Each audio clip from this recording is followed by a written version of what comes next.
Yo, what's good peeps? Recently I did a video looking at what I think was the best games that came out in 2017, and now I think it's only right to take a look at some of the games which didn't really hit the mark for me. I don't want to get mistaken by saying that these games are the worst games ever. However, this list is kind of based on games which I feel was a little bit disappointing and just didn't meet my personal expectations, whereas some gamers out there might have enjoyed some of the games I'm about to mention, and even I must admit some of these games are games that I did find fun within, but at the same time I just feel that they wasn't really what I was personally expecting. So without further ado, let's take a quick look at 5 games which I feel were the most disappointing games of 2017.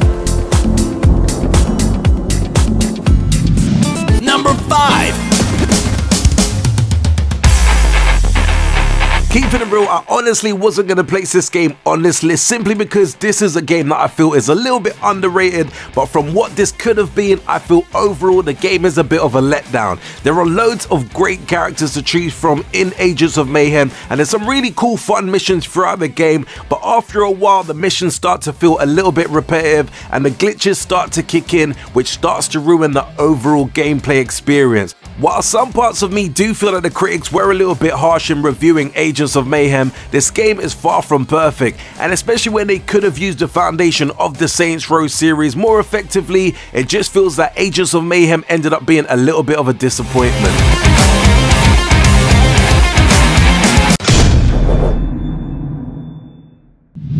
Number 4.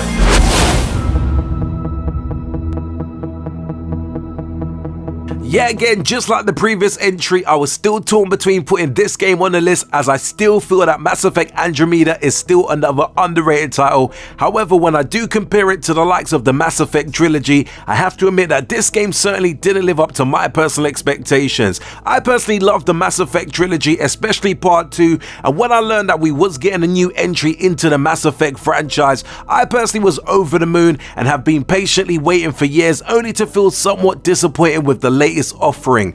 Don't get me wrong, this game is still worth playing and is also a great game in some respects, but I just feel when you compare it to its predecessors, it just doesn't reach that particular standards which fans of the series should be looking for. There is just way too much fetch quests for me personally, and it does start to feel a little bit repetitive as you start to venture through the game, and it does get a little bit long-winded after a while, and that to me in some sense kind of loses the essence of the original Mass Effect games. So with that being said, to me, whilst I wouldn't really want to place this game on a list like this, it still was a bit of a letdown.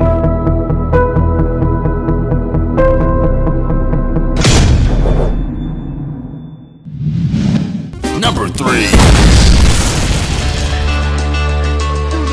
Yo, when NBA Playgrounds was first announced, me for one was gassed over the fact that we was gonna get an opportunity to play an NBA Streets meet NBA Jam on the next gen consoles. Whilst I enjoyed my first couple of matches in NBA Playgrounds, I have concluded that the overall gameplay experience was far from what I really was expecting, and with that being said, it just didn't reach the great potential the game had. I love the art style and I do love the idea of trying to reignite the NBA Street and NBA Jam franchise, but NBA Playgrounds to me fell way too short from that mark. The lacking of variety of modes, the lack of online opponents, and even the sluggish controls made this basketball game not worth much to pay attention to. I was consistently frustrated by playing against the AI during the tournament mode with the cheating difficulty, and whilst there was a huge roster of various players to choose from, it still didn't stop the game from sinking.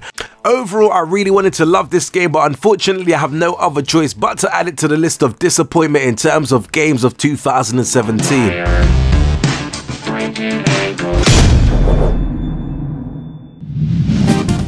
Number 2.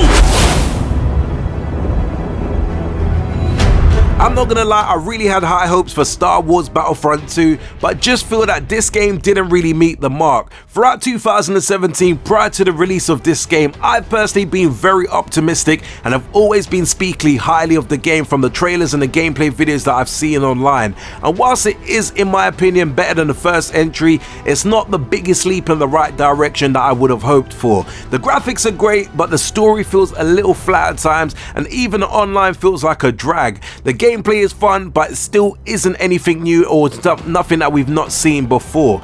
The worst thing for me is certainly has to be the progression system, simply because it does feel like they want you to go through tedious gameplays to level up unless you're going to shell out a bit of money for the loot boxes. I know for sure die-hard Star Wars fans will disagree, as there are certainly a few nods throughout the game that Star Wars fans will highly appreciate, and this game is by no means the worst game ever released, but just for me it wasn't as good as I was really hoping it would be.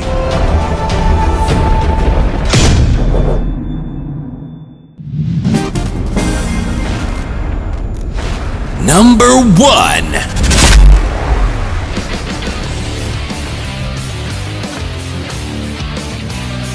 As someone who loves comic style and cel-shaded graphics in a video game, when I first saw Drawn to Death, I thought that this game would be my type of game. To make matters even better, the game ended up being on the PlayStation Plus for free, so just when I thought in 2017 I will be able to play my type of game, I felt let down by a mediocre shooting game with a shallow level of content. Now the idea behind the game is cool, and especially when you take into consideration that the creators who was responsible for the likes of God of War and Twisted Metal, that you can expect something quite unique. And yeah, the idea and concept certainly holds a level of interest, especially the art style is certainly something that has to be commended. But at the same time, after 20 minutes of gameplay or so, it does start to feel like a little bit of a bore fest, especially when you struggle to find anyone online to play against. Whilst I was a little bit skeptical about the game prior to its release, I wasn't really holding my breath for this game to be the game of the year, but I did at least expect something with a little bit more longevity into it. But ultimately, the best thing about Drawn to Death was the fact that it was a freebie with PlayStation Plus. Anyway peeps, thanks for sitting through my quick rundown of 5 games that I found really disappointing in 2017. As I mentioned at the start of the video, I'm not saying that you shouldn't buy these games or not play them or nothing of the sort, as there are some of these that are really still fun and worth playing if you get the opportunity. But just in terms of my personal expectations and how great I thought these games could be, they just missed the mark for me personally. Do let me know your thoughts in the comments below. What games let you down in 2017, and what do you make of my 5 games that I mentioned on the list? If you enjoyed this countdown video, do smash the like button, and also don't forget to subscribe if you haven't done so before. And until next urban gameplay video, we definitely say peace out peeps.